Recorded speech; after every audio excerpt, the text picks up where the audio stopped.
Is it possible to learn how to lucid dream without waking up? Or in other words, without the pesky business of interrupting your sleep in the middle of the night? Let's find out. Hi dreamers, so you want to learn how to lucid dream, but you also don't want to have to keep waking up in the middle of the night and disrupting your sleep. And every time you search online for a lucid dreaming technique, say it's wake back to bed or something like that, it always requires you to get up, wake yourself up and then go back to bed, and then you're probably going to have insomnia or something like that. So what do you do if you want to learn how to lucid dream, but you don't want to get up in the middle of the night? So when I'm reading through the comments here on the channel, this is one of the most common questions about lucid dreaming. Most people want to have the experience, but the vast majority of people simply don't want to interrupt their sleep. Well, there's good news, because you can learn how to have a lucid dream and you never ever need to interrupt your sleep. Now, the important thing to remember is that lucid dreaming comes in two flavors.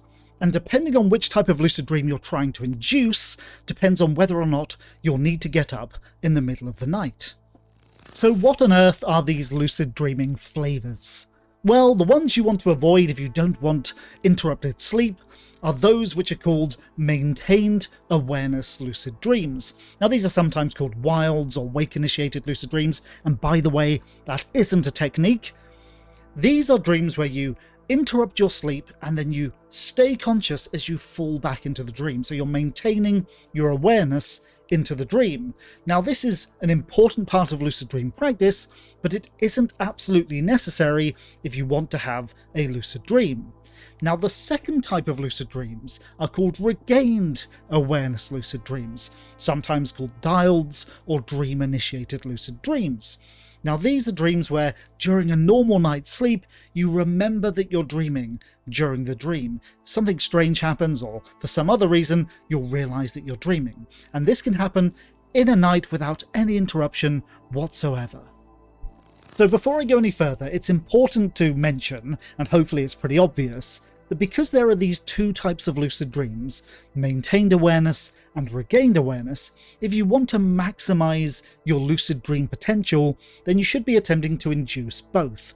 But if you're happy to give up, let's say 50% of your lucid dreams in order to avoid interrupted sleep, then focusing on regained awareness lucid dreams is a perfectly valid strategy.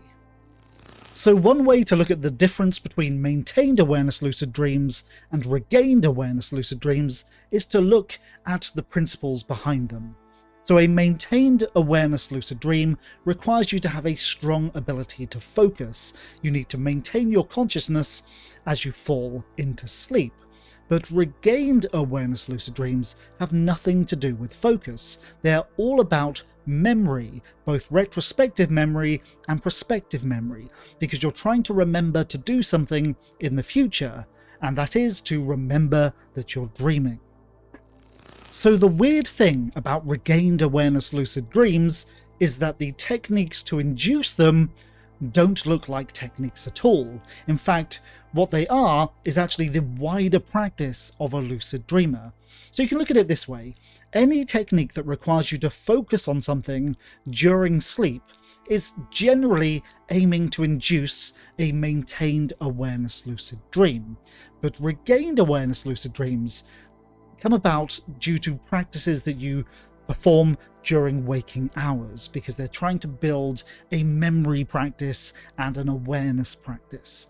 So things like dream journaling, reality testing, looking for dream signs, meditation, and autosuggestion are all practices that lead to regained awareness lucid dreams.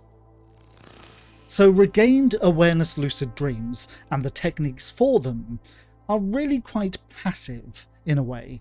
In fact, people who focus on regained awareness lucid dreams don't really do much out of the ordinary during the night. Their real practice happens during the day because they're trying to train their mind to be always ready to realize that they might be dreaming. This is why reality testing, sometimes known as reality checks, is so important. That is really the core practice to regained awareness lucid dreams, is a good quality reality test practice.